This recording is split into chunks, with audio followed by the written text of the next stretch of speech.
fattore intende Toda experiência estas terras. Fondation Jean Jaurès. Penser pour agir.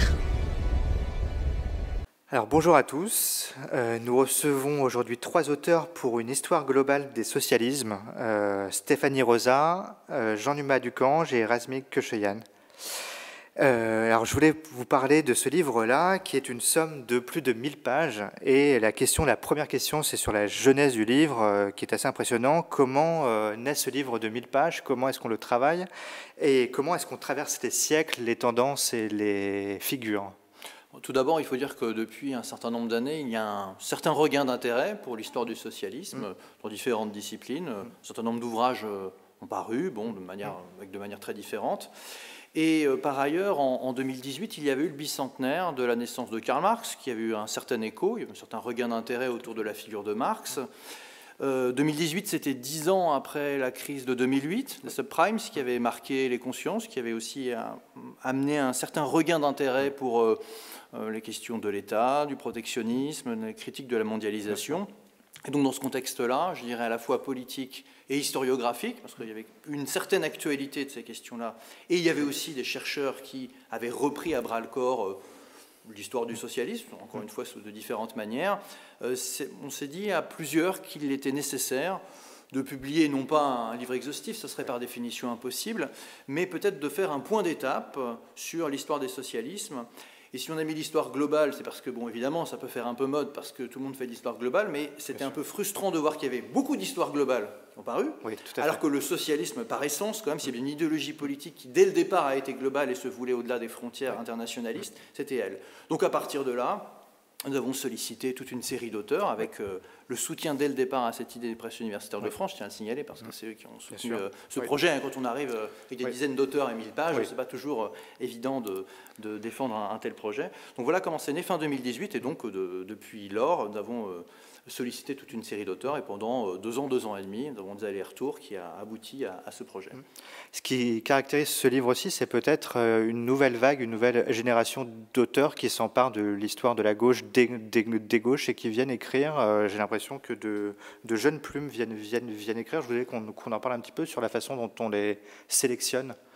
Dont on s'en empare et comment est-ce que c'était vraiment une vraie volonté de votre part de faire écrire Oui, quand je dis qu'il y a des nouvelles recherches, des ouvrages, des thèses, etc., c'est plutôt des jeunes chercheurs qui reprennent à bras-le-corps cette question-là.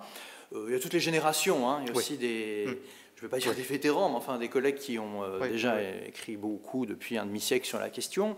L'idée était de mêler toutes les générations, mais assurément, la majorité des collaborateurs sont des gens jeunes, les coordinateurs ne sont pas très âgés, et beaucoup de collaborateurs sont parfois même des doctorants ou des jeunes docteurs, des très jeunes chercheurs, qui viennent de produire sur cette question. Bien sûr. Est-ce qu'on peut en citer quelques-uns, quelques noms et le nombre pour qu'on se rende compte du travail que ça représente? À peu près 80 auteurs. Ouais. Alors évidemment, certains ont fait plusieurs notices, d'autres une spécifique. Donc c'est un ensemble. Ça a été un travail collectif parce que certains ont d'abord investi un sujet. Ça nous a donné l'idée de développer sur un autre parce qu'il y a eu des suggestions. Parce que comme on ne pouvait pas être exhaustif sur toutes les questions, évidemment, ça a été un système d'aller-retour. Ouais. Stéphanie Rosa, une question sur la façon dont on met en œuvre cette histoire-là. On se dit qu'on se lance peut-être dans un... Alors, est-ce qu'on se dit qu'on se lance dans un travail périlleux qui est si grand, si immense, qu'il est peut-être difficile à mettre en forme? Alors oui, c'est sûr que c'était une entreprise un peu pharaonique. Bien sûr. Ouais, et on a dû faire des choix. On a essayé de... ce qui nous a guidés dans le choix, c'est c'est effectivement l'exhaustivité. On a vraiment essayé de partir des origines des pensées socialistes, en gros la Révolution française, en essayant d'aller jusqu'à la fin du XXe siècle, au début du XXIe. Et puis on a essayé vraiment de faire une histoire globale, donc de couvrir plusieurs, la majeure partie des pays du monde dans la mesure du possible, et puis de ne pas se cantonner à justement un passage en revue des socialistes franco-français. Voilà, donc c'est ces deux axes qui nous ont motivés, on va dire. Dans l'introduction, vous avez tous les trois une phrase qui m'intrigue et qui m'intéresse. Tout socialisme est aujourd'hui en crise. Ça sonne assez vrai et c'est l'air du temps. Je voulais savoir ce qu'on entend par là. On peut peut-être en parler ensemble. Tout socialisme est en crise. Est-ce que c'est le concept global? Est-ce que c'est la gauche aujourd'hui? Est-ce que c'est les gauches? Est-ce que toutes les gauches d'ailleurs sont vraiment en crise? Bon, d'abord, le socialisme a connu depuis le 19e siècle de nombreuses crises. C'est évidemment pas la première. Peut-être que c'est le régime normal du socialisme que d'être en crise d'une certaine manière. C'est comme ça qu'il avance, c'est comme ça qu'il progresse. Mais il faut dire aussi, bien entendu, que le XXe siècle a été une épreuve à bien des égards tragique pour les socialismes. Que ce soit les socialismes qui se revendiquent de la révolution, communisme, anarchisme, ou la social-démocratie qui, au début du XXIe siècle, par exemple en Europe aujourd'hui, n'est pas dans une forme, disons, flamboyante. Donc pour l'ensemble des courants du socialisme qu'on évoque dans cet ouvrage, et on essaye d'être aussi pluraliste que possible, eh bien la crise est une réalité pour le socialisme. D'un autre côté, il y a aussi, comme l'a dit Jean Numa, des formes de regain d'intérêt qui ne sont pas seulement académiques. Il y a un regain d'intérêt du côté des mouvements sociaux, des syndicats. Il y a un regain d'intérêt dans des pays très étonnants comme les États-Unis. On en reparlera peut-être tout à l'heure. Des figures comme Bernie Sanders ou Alexandria Ocasio-Cortez se réclament explicitement du socialisme. C'est pas juste que les idées sont socialistes sans parler du mot, mais le terme lui-même est utilisé. Et donc, bon, il y a évidemment de toute évidence une crise et un bilan à tirer des expériences du XXe siècle pour tous les courants du socialisme, mais dans le sous-titre, il y a 21e siècle, et 21e siècle signifie que le socialisme est d'actualité. Sur le titre et sur les mots, d'ailleurs, vous préférez le pluriel, les socialismes plutôt que le socialisme, les gauches au lieu de la gauche peut-être aussi. Est-ce que c'est une concession à l'ère du temps qui coupe en morceaux et qui divise peut-être la gauche en tendances? On sait que c'est un travers de la gauche que de se diviser sans cesse.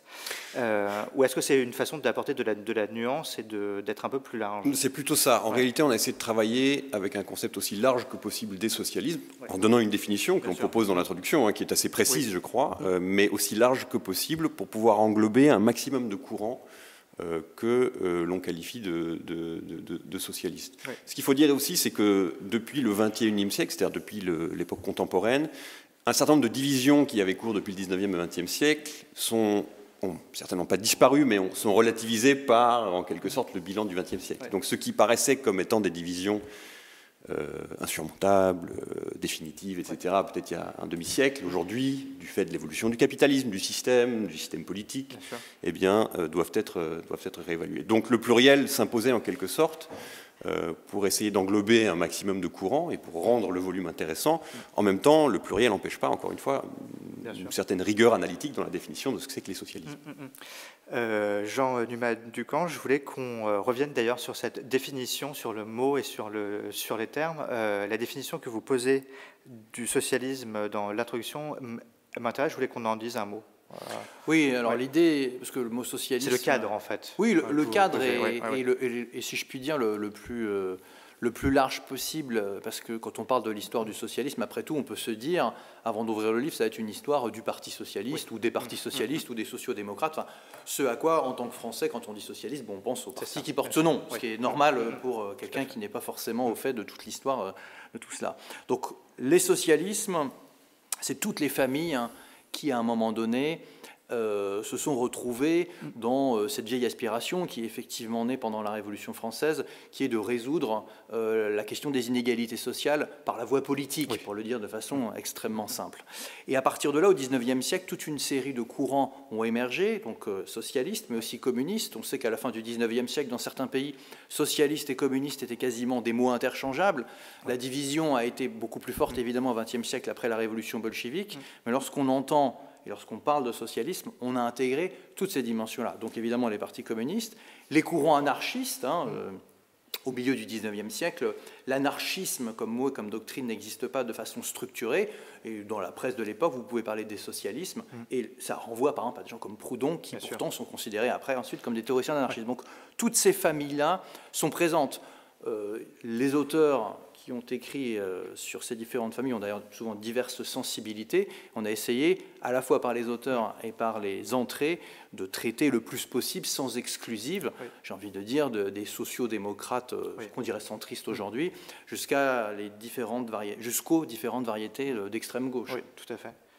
Le choix a été fait d'intégrer l'anarchisme et le communisme dans cette famille-là. Je voulais qu'on en dise un mot aussi.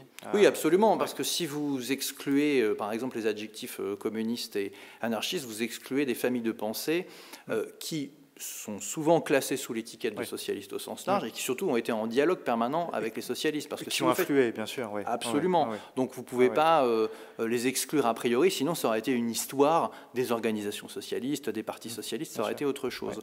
Et puis bon, puisqu'on évoquait l'expérience du XXe siècle, formellement, les pays, entre guillemets, communistes à l'est du rideau de fer, étaient des pays qui disaient qu'ils développaient une première étape qui était le socialisme, le socialisme réel. La Chine aujourd'hui se dit toujours socialiste, alors on peut dire que c'est bien ou pas bien, c'est un autre problème, mais quand on fait de l'histoire, il faut prendre aussi les acteurs et la façon dont ils se définissent eux-mêmes, libre à l'historien ou à l'acteur politique de critiquer le bilan de tout cela. Mais il est évident que, pour nous, on a essayé d'intégrer la totalité de ces expériences-là.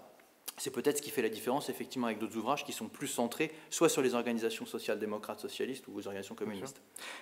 Toujours sur la question du mot, on se rappelle qu'il y avait eu cette tentation au PS de changer de nom, d'appellation, de se départir du terme, du S, de socialisme. Ça m'intéresse beaucoup, et on en parlait ensemble, les Américains, le fait que ce mot-là revient peut-être à la mode, revient dans une sorte de tendance et d'air du temps, le replace et le rend désirable peut-être. Est-ce qu'on en parle encore et est-ce qu'il serait judicieux de l'abandonner, ce mot-là? Qu'est-ce qu'il veut dire? Et est-ce que le faire passer avec un S, parler du parti des socialismes, ne serait pas un peu plus intéressant dans l'optique de rassemblement d'une gauche? Bon, une manière de répondre à votre question, c'est de dire que le socialisme, c'est l'autre du capitalisme. C'est l'envers du capitalisme, c'est l'adversaire du capitalisme. Et donc, on peut dire que, aussi longtemps qu'il y aura du capitalisme, et à ma connaissance, on n'en est pas encore sorti, et loin de là, d'une certaine manière, il y aura du socialisme, il y aura des socialistes. Alors, ces socialistes seront pluriels, divers, ils auront des idées différentes sur la transition vers l'au-delà du capitalisme, ils auront une analyse du capitalisme qui sera différente, etc. Mais d'une certaine manière, le socialisme est généré et sécrété par l'existence même de cet adversaire qui est le capitalisme. Ça ne veut pas dire que le socialisme ne peut pas traverser des crises parfois profondes. Ça ne veut pas dire que le socialisme parfois ne plonge pas dans une sorte de vie politique souterraine, mais il en ressort le plus souvent parce que il est tout à fait évident que le capitalisme génère des inégalités, de l'exploitation, de l'aliénation, et que par conséquent, des gens s'élèvent, des mouvements s'élèvent aux quatre coins du monde contre les effets néfastes du capitalisme. Ça s'appelle du socialisme, ou ça s'appelle les mouvements socialistes au pluriel. Voilà. Ce qui traverse le livre aussi, c'est une réflexion sur la place de l'écologie et des mouvements verts, en tout cas. Vous n'êtes pas persuadé à vous lire que tout cela a dans sa globalité une place dans cette histoire-là de la gauche et des gauches, ou en tout cas, si elle a une place, elle a une partie de ce mouvement-là aurait sa place. Alors, disons qu'il qu'il y ait un prisme qui peut être un peu déformant, c'est que comme l'écologie est une préoccupation relativement récente dans l'histoire des gauches, il ne faut pas non plus réécrire toute l'histoire des gauches au prisme de cela, parce que sinon c'est pour le coup plaquer des réalités contemporaines sur d'autres courants qui, comment dirais-je, n'avaient pas forcément ces préoccupations ça pendant longtemps, et même au contraire considéraient ça comme relativement secondaire. Cela étant, toute une série d'historiens réexplorent les traditions écologiques entre guillemets décroissantes qui pouvaient exister dès le 19e siècle, notamment dans les courants anarchistes. Donc effectivement, il y a une variété dans ce spectre-là. Je voulais qu'on parle de cette notion d'histoire globale. L'histoire de la gauche et des gauches, c'est une histoire qui lorgne au-delà des frontières, au-delà des frontières de sa ville, de sa région, de son pays, de son continent. Les interconnexions dans ce livre-là sont intéressantes et le livre n'est pas strictement franco-français. Non, on va faire ce que je disais au départ, c'est que s'il y a bien une idéologie politique qui mérite une histoire globale, c'est l'histoire du socialisme, parce qu'elle se voulait en tout cas au départ, quasiment par essence, comme quelque chose qui dépassait les frontières. Ça ne veut pas dire que c'était nécessairement l'abolition des nations, mais la définition minimale d'internationalisme impliquait que c'était la paix et la coopération entre les nations. Surtout aussi, ceux qui ont fondé le socialisme d'un point de vue doctrinal au XIXe siècle ont souvent été des exilés politiques qui ont parcouru plusieurs pays. Bon, le plus célèbre d'entre eux, c'est Karl Marx, qui a surtout parcouru évidemment l'Europe occidentale, mais tout de même. Et puis, il faut bien dire que puisque nous intégrons la totalité des acceptions du socialisme, y compris dans sa version communiste, bon, du coup, au XXe siècle, les pays où les partis communistes ont pris le pouvoir sont largement en dehors de l'Europe de l'Ouest. On ne peut pas exclure l'Amérique latine, bien évidemment. Tous les continents ont été concernés par cette histoire. Donc c'est pour ça qu'on a choisi d'ailleurs de faire des choses par entrée, par notion, par personnage, pour éviter, parce que pays par pays, ça n'aurait pas eu de sens. En plus, ça existe dans la bibliographie. Donc voilà, c'était tout ce qui était autour du franco-français, comme vous dites, de l'histoire du socialisme français. Il existait déjà énormément de choses. Donc là, l'idée, c'était vraiment de faire le plus de croisements possible en mobilisant justement des collègues qui parfois sont spécialistes d'autres aires géographiques. Stéphanie Rosa, une question sur le découpage du livre en 3 temps, donc des mots, des moments, des figures. Je voulais savoir ce que vous permettait ce découpage-là et où il permettait d'aller. Est-ce que ça vous permet de faire des choses supplémentaires, des choses nouvelles, des choses novatrices? Disons que la première partie, qui est sur les concepts, elle permet vraiment de développer le contenu doctrinal des différents socialismes. Donc on en a besoin pour... de façon diachronique pour montrer comment les différentes doctrines, elles évoluent. Et les dates, ça permet de replacer le socialisme dans une chronologie où on passe, là, pour le coup, d'un pays à l'autre, d'un continent à l'autre, mais où quand même, justement, ces différentes dates, ces différents événements dans différentes contrées du monde ont des répercussions partout. Et puis, la biographie, ça permet de croiser les deux. C'est à la fois revenir sur les doctrines, mais en même temps les réinscrire dans les trajectoires militantes. Donc, ça nous apparaît le meilleur moyen d'aborder la même question de façon, par 3 angles d'attaque qui se complètent. Sur les dates, vous commencez en 1793 et vous finissez en 2008. Pourquoi ne pas être allé plus loin? C'est une question qui m'intéresse beaucoup. Dans le temps? Oui. Alors, peut-être parce que, nous, on a essayé de faire le point sur ce qui nous paraissait. On avait suffisamment de recul jusqu'à 2008 pour commencer à faire une espèce de bilan. De toute façon, c'est pas fermé. On s'interdit pas plus tard peut-être de compléter si l'éditeur et si les conditions nous le permettent. Par contre, 1793, ça c'est quelque chose qui on a fait remonter le début de l'histoire du socialisme à cette date-là, parce que contrairement à ce que plein de gens pensent, en fait, le socialisme, les socialismes ont été accouchés par la Révolution française, aussi bien les anarchistes que les socialistes que les communistes, et donc on a voulu faire référence à ce début-là, qui est en fait c'est l'année de la terreur robespierriste. C'est aussi le moment où tout ça se cristallise. On parle beaucoup de ce qu'il y a dans ce livre-là. Je voulais qu'on parle de ce qu'il n'y a pas et comment on fait, comment on tranche. Pourquoi est-ce qu'admettons on parle de Delors et pas de Jospin? Pourquoi on ne parle pas de Mendès et pourquoi on parle Comment est-ce qu'on tranche? Est-ce qu'il y a des débats, j'imagine, assez vifs? Comment ça se fait? Bon, là, chacun peut répondre. Chacun peut répondre pour soi, et sans doute que la réception de ce livre donnera lieu à des débats intéressants sur ce sujet. J'imagine que les spécialistes ou les personnes qui s'intéressent à tel ou tel sujet, pas ou peu, ou telle figure, pas ou peu représentée dans le livre, s'empresseront de dire, et à raison, que Jospin, ça aurait pu, évidemment. On a essayé dans la mesure du possible, je crois, vous me corrigerez si je me trompe, de faire en sorte que les figures qui étaient représentées là soient à la fois des figures importantes, mais qu'elles puissent servir à plusieurs choses d'une certaine manière. Quand on parle de Jacques Delors, on parle à la fois de l'histoire du socialisme français, mais aussi de la construction européenne. Tout à fait. Alors évidemment, ça aurait pu être vrai aussi pour Jospin, bien entendu, mais là c'était vraiment une figure qui nous semblait intéressante de ce point de vue-là. Ça permettrait de remonter notamment à tous les débats du début du premier septennat de François Mitterrand, et ensuite de réfléchir aussi au rôle des socialistes, des sociodémocrates en particulier, dans la construction européenne. Donc pour chacune des entrées, d'une certaine manière, il y a des entrées qui évidemment allaient de soi, mais pour chacune des entrées, disons, plus discutables, les discussions sont parfaitement légitimes. Elles ont eu lieu entre nous, il nous est arrivé aussi de consulter des collègues spécialistes pour leur demander ce qu'ils pensaient des choix qu'on avait faits. On a mis en circulation assez tôt, d'ailleurs, vous en souvenez, une première version du sommaire pour faire en sorte qu'on ait des retours. Donc voilà, c'est par définition un work in progress, comme on dit. C'est-à-dire qu'il y aura, on l'espère, des versions ultérieures de ce volume qui seront améliorées par rapport à cette première version. La volonté, me semble-t-il, c'est aussi peut-être de raconter des figures dont on parle moins, ou en tout cas de ne pas aller là où les médias vont souvent. Mitterrand, on en a beaucoup parlé assez récemment. Il me semble qu'on y va moins là pour laisser la place peut-être à d'autres. Oui, encore une fois, il existe en langue française d'excellents ouvrages sur toute une série de figures du socialisme français, donc on n'a pas davantage insisté là-dessus, surtout que la centralité du socialisme français à certaines époques est très relative, hein, donc si on est toujours dans une perspective internationale, il ne faut pas l'exagérer. Alors il y a des exceptions, évidemment, on a mis Blum par exemple, alors, vous avez mis Blum c'est important, c'est la première expérience en France, oui mais pas qu'en France, c'est qu'en Europe il n'y a pas d'autres expériences socialistes avec un Premier ministre socialiste en Europe à ce moment-là, donc il y a une forme de singularité au-delà du cas français.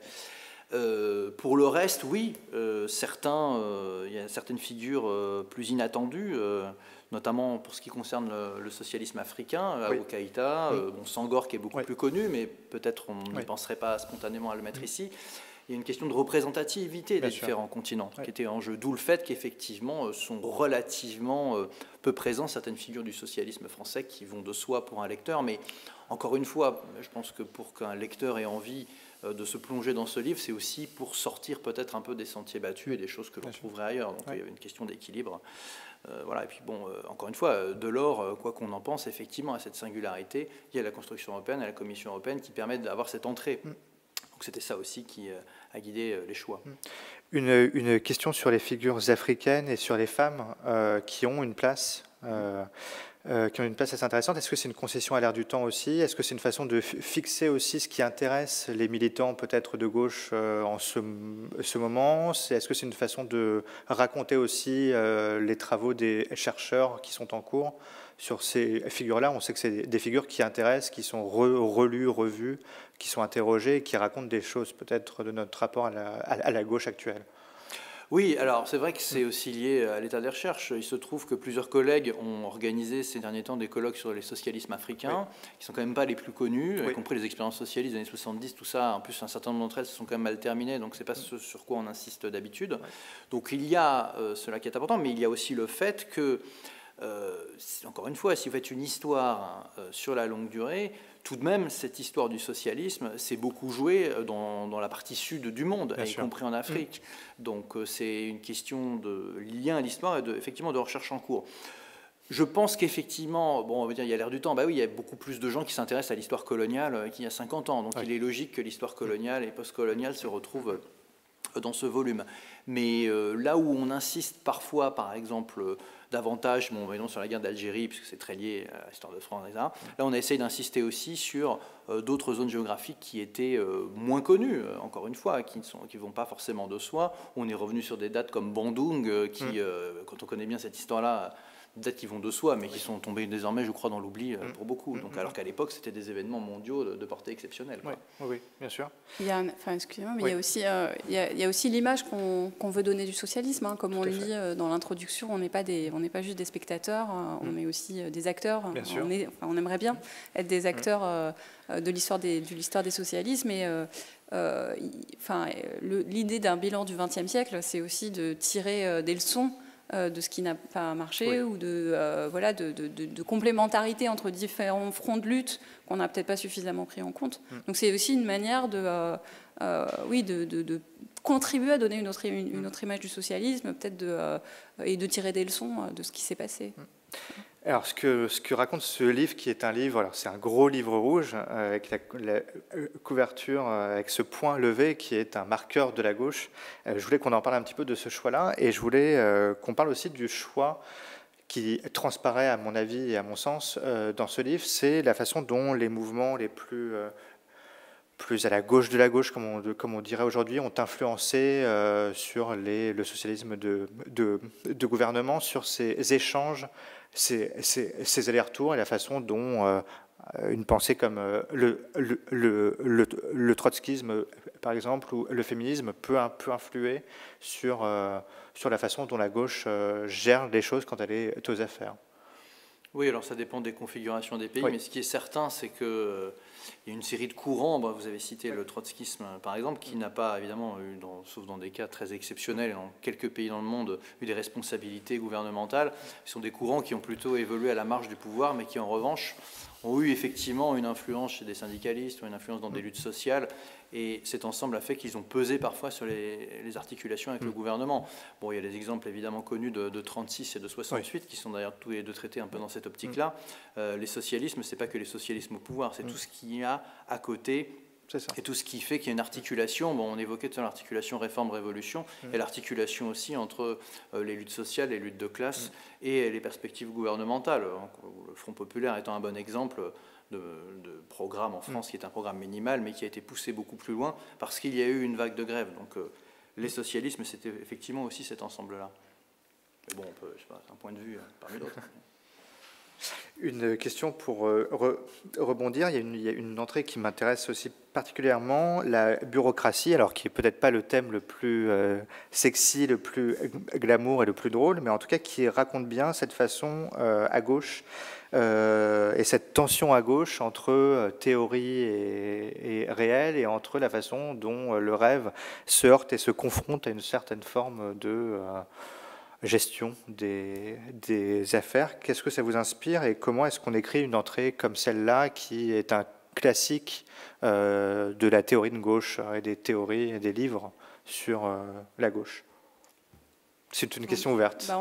Il me semble qu'on a voulu rendre compte, justement, on n'a pas voulu faire une histoire, une histoire dorée, du socialisme, mais on a voulu effectivement que le livre puisse être versé au compte du bilan des expériences du XXe siècle dont on parlait tout à l'heure. Donc on ne pouvait pas échapper aux difficultés, et notamment la bureaucratisation, la bureaucratie, qui est un problème récurrent dont on cherche encore la solution dans les différents groupes socialistes, dont les différents socialistes cherchent encore la solution.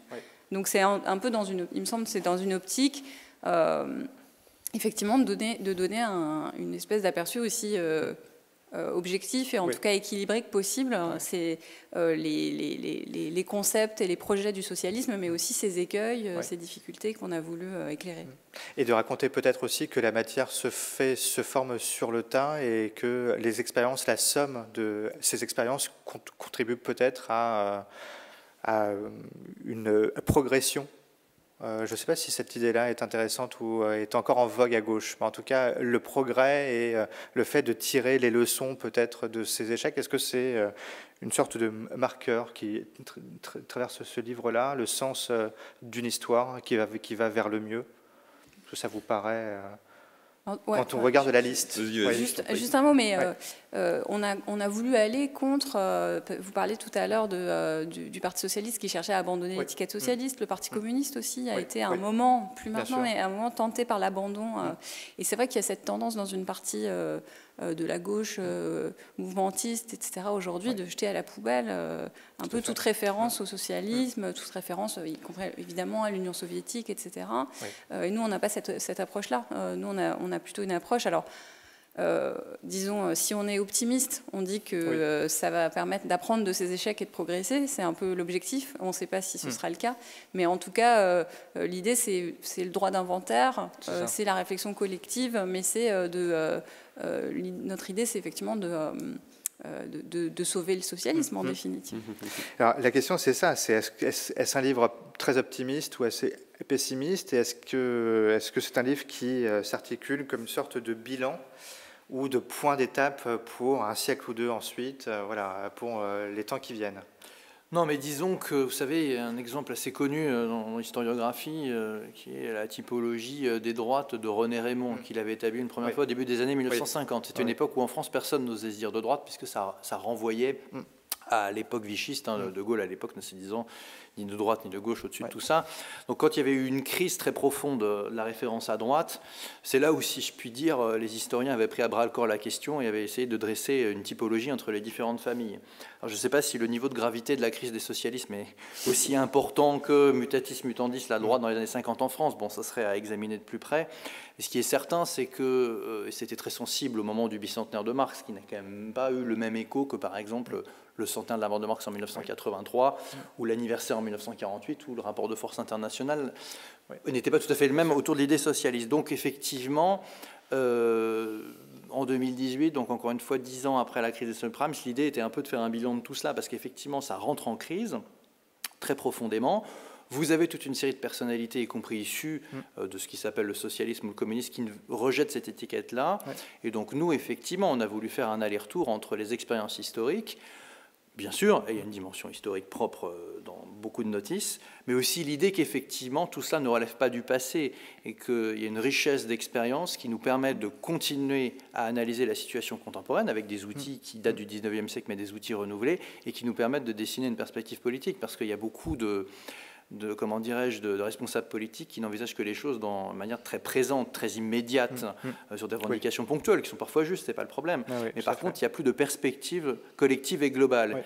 Et c'est quand même ça qui a fait qu'à certaines époques, que ce soit du côté des partis communistes ou des sociaux-démocrates, il y a eu des grandes espérances collectives. C'est qu'ils portaient quelque chose véritablement de global autour de l'idée socialiste. Alors la façon dont ça doit se reconfigurer, ça, tout peut être discuté, mais l'idée qu'il n'y a plus du tout cela, qu'il y a juste des oppositions sociales, il y a juste les élites, le peuple, etc., et que ça se suffit à soi-même, à mon avis, une idée qui est, pas qu'elle est dangereuse, c'est qu'elle ne mène pas véritablement à la redéfinition d'une espérance collective globale. Bien sûr.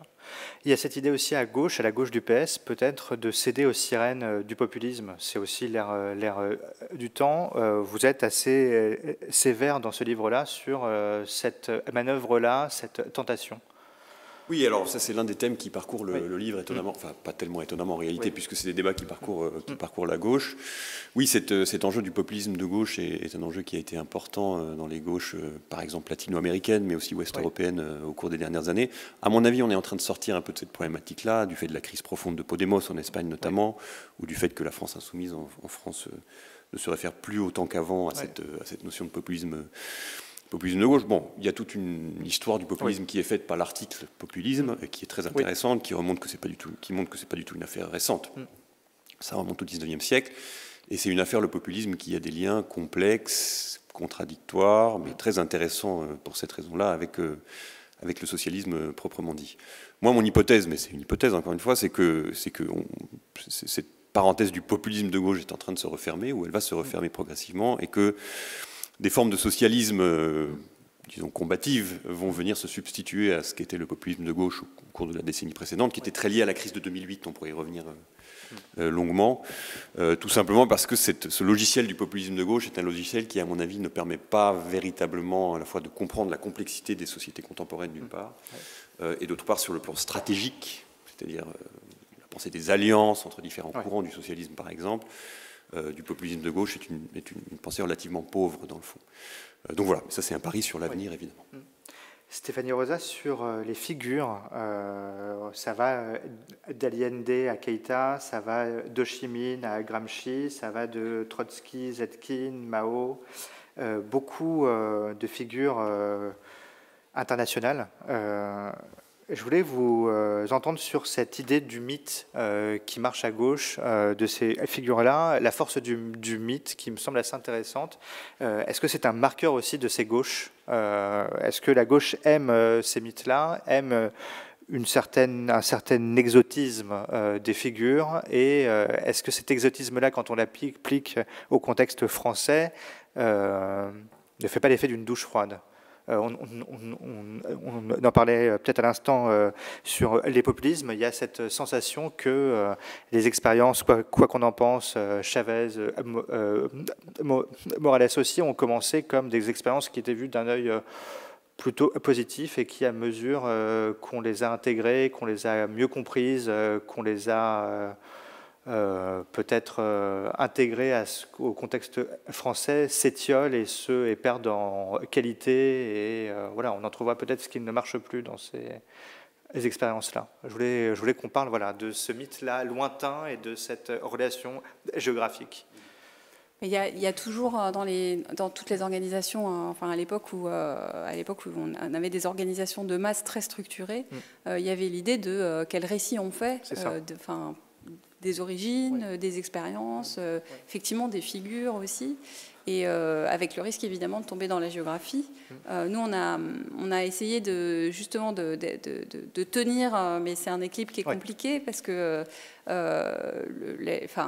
effectivement, même encore aujourd'hui, on voit bien dans la commémoration de la Commune de Paris, par exemple, ou d'autres, ou mai 68, il y a cette tentation de faire une histoire dorée et de passer sur ce qui finalement est l'essentiel dans l'optique d'une reconstruction, c'est-à-dire tirer un bilan objectif, faire la somme de ce qui a marché, de ce qui n'a pas marché, des erreurs éventuellement qui ont été commises, etc. Donc, on a essayé, autant que possible, de revenir sur ces figures et sur ces grands moments avec un œil, disons, point trop géographique dans la mesure du possible. Quoi.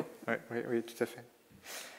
Il y a un thème passionnant et assez inattendu, et passionnant peut-être parce que ce qu'inattendu, c'est la sensualité. On ne s'attend pas à voir ça dans un tel livre, et pourtant c'est une grille de lecture, la sensualité, qui raconte des expériences comme la RDA, comme le soviétisme, et comme ce que peut être une idée de gauche au XXIe siècle aussi. Oui, c'est le reflet aussi effectivement de recherches récentes sur ces thématiques-là. Bon, mais la sensualité recoupe différentes réalités. Ça recoupe aussi tout ce qui est rapport à la nourriture, par exemple, sur lequel on insiste beaucoup. Vous savez, quand le mot communiste est pleinement apparu sur la scène politique française, c'est en 1840. C'était l'occasion d'un banquet. Oui. Et un banquet, on fait beaucoup de choses, mais notamment on mange. Oui, la question de la fraternité communiste se définit aussi par des pratiques culinaires, par le fait d'être ensemble, mais aussi on partage quelque chose.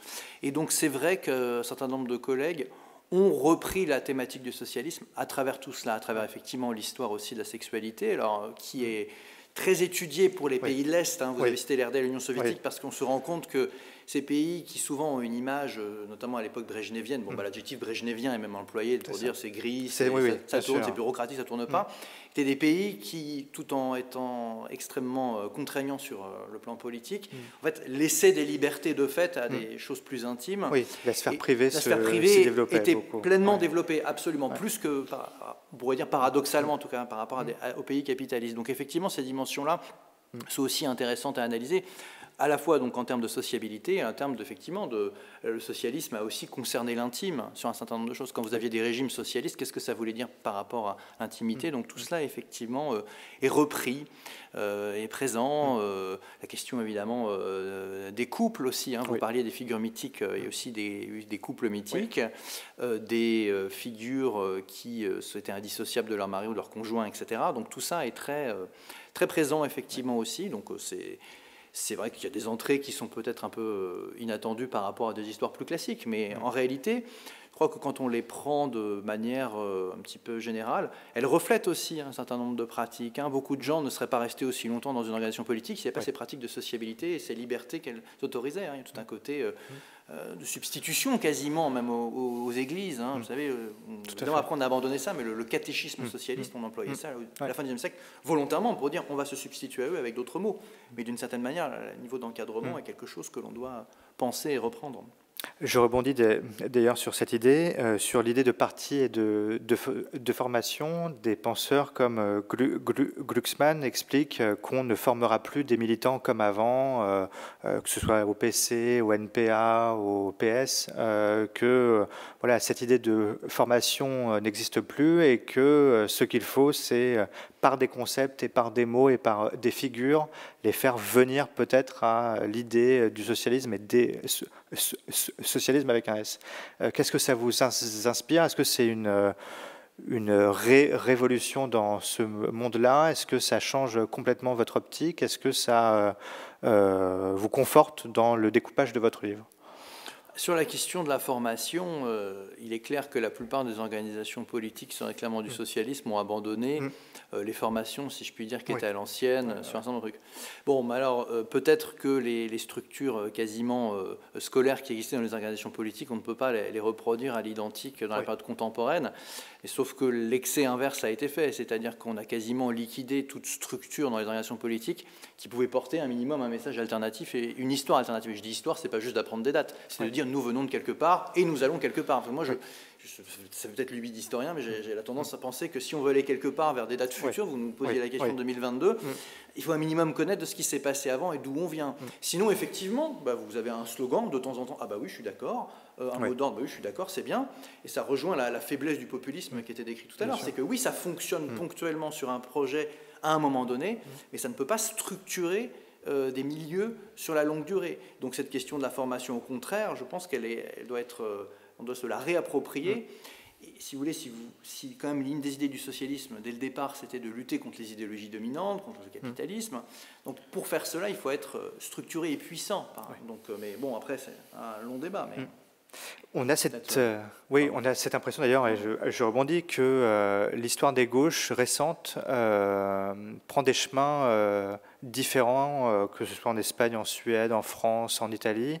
C'est des gauches qui ne prennent plus le même chemin, qui tentent chacune peut-être de leur côté des voies. Alors il y a la voie des sociaux-démocrates, il y a des voix populistes, il y a des voix qui restent fidèles à une sorte d'éthique du PS, celle qu'on a vue depuis l'après-guerre. Qu'est-ce que ça vous inspire? Qu'est-ce que ça raconte aussi de cette impasse peut-être dans laquelle les militants de gauche se trouvent un petit peu embourbés?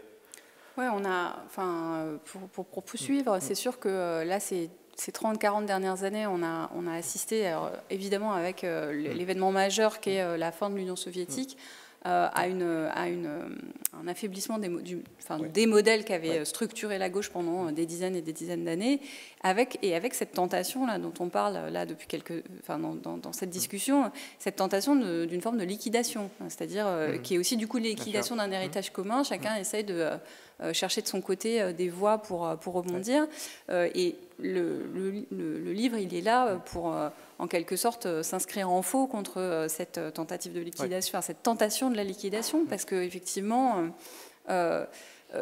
cette tentation, elle aboutit globalement à un appauvrissement de la lecture, des lectures de gauche du monde social, des constructions d'éventuelles alternatives, et il faut reconstruire quelque chose de solide. Et en tout cas, c'est notre conviction commune, et c'est ça qui nous amène à produire ce livre qui s'inscrit en faux contre l'idée qu'il faudrait plus former les militants, qu'il faudrait plus essayer de construire à la fois une lecture des événements passés et un projet pour la société qui soit enraciné dans la lecture.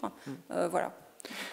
Je voulais qu'on parle aussi d'une notion qui traverse à mon sens le livre, qui est celle d'entrisme et de pénétration d'idées qui gravitent autour des gauches et qui l'intègrent, qui la changent, qui la modifient et qui la déforment peut-être. Je ne sais pas si le mot est très très juste. Qu'est-ce que vous en pensez?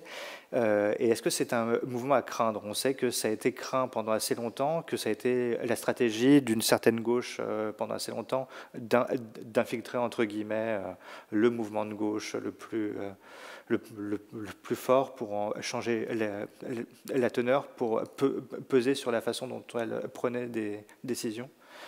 En fait, ça renvoie à un problème un peu plus général, je pense, qui est la distinction entre les courants dits réformistes, ou la réforme, et les courants dits révolutionnaires. Alors nous, c'est une catégorie qu'on utilise, mais qui est une catégorie analytique, en quelque sorte. En réalité, quand on y regarde dans les faits concrètement, on s'aperçoit que les circulations entre les deux ont été permanentes, les compromis entre les deux ont été permanents. Ça ne veut pas dire que cette distinction n'est pas valide. Au contraire, elle reste valide, et c'est une grille de lecture intéressante pour pouvoir continuer à s'orienter dans cette vaste mouvance que sont les socialismes depuis le XIXe siècle. Mais il y a eu encore une fois des échanges, des dialogues, des critiques, des controverses entre ces deux ensembles. Évidemment, ça a porté sur les questions d'organisation, mais ça a aussi porté sur les idées. Il y a beaucoup de choses dans le livre, et notamment dans toute la partie qui s'intitule « Les mots du socialisme », qui porte sur les concepts, sur les idées, sur les circulations internationales. L'une des choses qu'on dit dans l'introduction, c'est que quand on s'intéresse au socialisme, la question des idées est indissociable de la question des pratiques et des organisations. Donc il ne faut pas tomber dans le travers qui consisterait à considérer qu'il y a une sorte de sphère ou de règne des idées indépendant du reste. Au contraire, ce que montre l'histoire des socialismes tout particulièrement, c'est que l'évolution dans les pratiques génère des idées novatrices, et à l'inverse, que certaines idées ont une force qui vient progressivement à se réaliser, ou pas d'ailleurs, dans des conjonctures particulières, dans des pays particuliers. Ça renvoie à ce que vous disiez tout à l'heure sur les spécificités nationales du socialisme, mais aussi le fait que pendant longtemps, les socialismes ont été organisés par des internationales. C'est d'ailleurs une nouveauté de la situation actuelle que ces internationales, il en reste 2, la 2e et la 4e, si je me souviens bien, mais elles sont microscopiques et sans aucune pertinence, sans quasiment de pertinence politique. C'est quelque chose de nouveau, ça, dans l'histoire des socialismes. Pendant longtemps, il y a eu des internationales très puissantes. La tendance n'était pas forcément à une uniformisation par les internationales des situations nationales, mais ça avait quand même une influence très importante, et notamment du point de vue que vous évoquez, qui est le point de vue doctrinal. On est dans une année qui va être une année de campagne. Qu'est-ce qu'on entrevoit pour 2022, et est-ce que l'euphorie de candidatures à gauche qui se profile avec des candidatures au sein des partis, des candidatures peut-être un peu plus libres, qui vont peut-être d'Hidalgo à Montebourg, de Poutou à Artaud, de Mélenchon à peut-être d'autres qui sortiront un petit peu plus tard et qui se montreront un peu plus tard. Qu'est-ce qu'elle raconte de cette gauche-là? Est-ce qu'elle raconte qu'il y a encore de l'envie à gauche et la certitude qu'un certain courant, on ne sait pas lequel, peut faire un score assez inattendu et peut être en prise avec les attentes des Français? C'est une question que je pose aux trois, d'ailleurs. Oui, bon, il y a une particularité de la situation politique française, c'est que si vous n'arrivez pas à présenter un candidat à l'élection présidentielle, votre existence est quasiment menacée de l'extrême gauche au Parti socialiste. Et ceux qui n'ont pas présenté de candidat les dernières fois, ou qui ont soutenu par procuration, que ce soit le PC avec Mélenchon, les Verts avec Hamon, tous se disent maintenant, oulala, il faut que nous présentions un candidat. Donc, la multiplication des candidatures est liée à la structure institutionnelle française. C'est pas la même chose dans les pays où il y a plus des questions de parlementaires. On parle beaucoup des élections allemandes en ce moment. Ça se pose dans des conditions différentes. Donc il y a ça qui est quand même qui surdétermine un petit peu le reste. Et le fait que finalement, comme tous les courants que vous avez cités, ils demeurent malgré tout une base militante très motivée, eh bien, vous parvenez à franchir l'obstacle institutionnel que sont les 500 signatures. Donc il y a ça. Après, effectivement, qu'est-ce que tout ça va donner? Bon, ça c'est pas à moi de, je lis pas dans une boule de cristal, je suis pas responsable politique, mais ce qui est certain, c'est que l'enjeu finalement de tout cela, au-delà de la dispersion, c'est qu'est-ce que représente électoralement encore l'ensemble de tout cela qui est issu du socialisme historique dans ses différentes variantes, quand bien même certains ne s'en réclament plus. Mais c'est difficile parce que vous avez effectivement des courants de type populiste qui peuvent se dire nous n'avons plus rien à voir avec le socialisme, etc.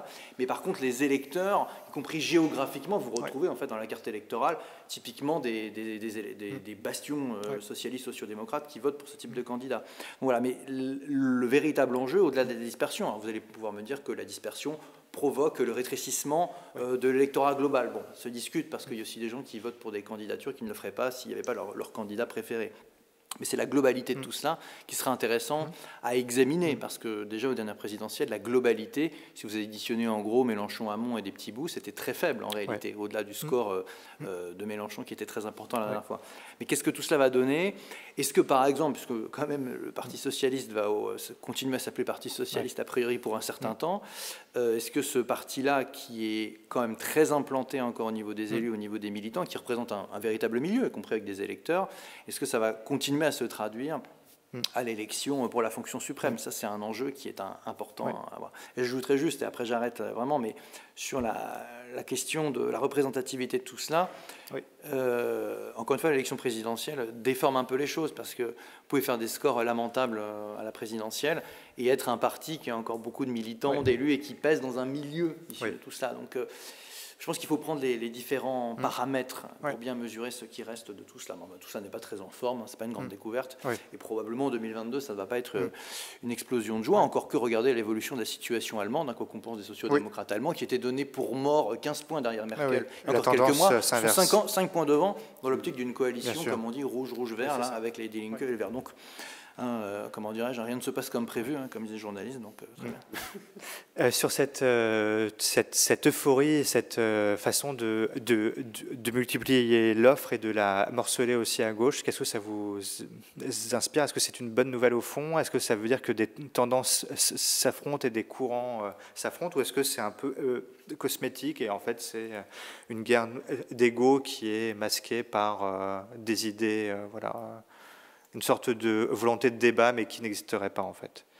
Disons que, moi je ne parlerai pas d'euphorie. Je pense que ça correspond à une double réalité. La première, je pense que ça correspond d'abord à l'affaiblissement global des partis, des organisations issues des socialismes.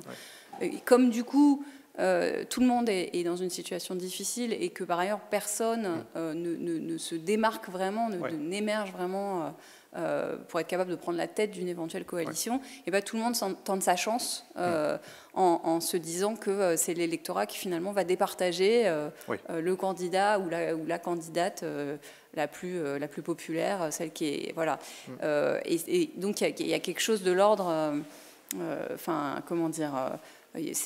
On demande aux électeurs de départager les différentes tendances du socialisme ou issues du socialisme, ce qui n'est pas forcément, ce qui permet effectivement l'expression des différentes sensibilités. Donc, dans le débat, ça peut compter, mais ce qui n'est pas très bon signe dans l'éventualité, pour prendre le pouvoir et pour l'exercer, quoi. Donc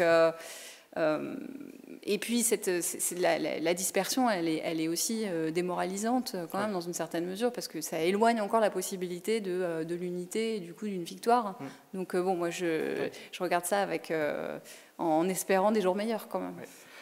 Razmik Köseyan, sur peut-être un mot de la fin et sur la faiblesse de cette idée-là de parti qui était un marqueur de gauche, et sur cette entrée aussi sur les intellectuels. Pendant assez longtemps, il y avait des compagnons de route, il y avait des acteurs, il y avait des chanteurs, il y avait des auteurs, des écrivains qui voisinaient avec les partis de gauche. Et autour des candidats de gauche, on a l'impression que ça aussi, c'est en perte de vitesse et ça appartient à une sorte de folklore qui tend à disparaître, ou sinon à disparaître, à être un peu plus faible. Alors, il y a deux phénomènes. D'abord, il y a une autonomisation du champ politique par rapport au champ intellectuel qui est en cours depuis plusieurs années, et qui fait qu'en effet, les échanges entre ces deux sphères, ces deux champs sont peut-être rendus plus difficiles, mais il y a aussi des évolutions propres au champ intellectuel qui font qu'aujourd'hui, le travail intellectuel est plus spécialisé, plus collaboratif. Est-ce que ça veut dire qu'il y a moins de grandes figures intellectuelles? J'en sais rien, on fera les bilans plus tard, mais il est tout à fait possible que la nature même du travail intellectuel change. Je pense que notre volume en est une expression. Les collègues qui écrivent là-dedans sont des collègues extrêmement spécialisés dans ce qu'ils font, des spécialistes de la commune, etc. Bon. Ça, c'est une évolution qui est spécifique au champ intellectuel et qui rend compliqué le fait d'intervenir politiquement, peut-être plus compliqué qu'autrefois. Donc voilà, donc ça c'est une bonne nouvelle. Moi je suis tout à fait confiant dans le fait que le socialisme ou les socialistes à venir vont parvenir à réinventer des formes de collaboration intellectuelle collective, donc pas forcément avec des grandes figures, mais collective, d'élaboration pour trouver des solutions aux grands enjeux, aux grands problèmes, notamment environnementaux d'ailleurs, que vont devoir se poser les socialistes au XXIe siècle. Comme toujours, il y a des crises et il y a des solutions qui sont trouvées à la crise parce que, d'une certaine manière, les nécessités auxquelles sont confrontés les militants, mais aussi les intellectuels, font que des solutions émergent progressivement. Ça peut être le mot de la fin. Merci beaucoup. Merci à vous trois. Donc, l'histoire globale des socialismes au PUF. Merci et au revoir. Merci à vous. Merci. Au revoir.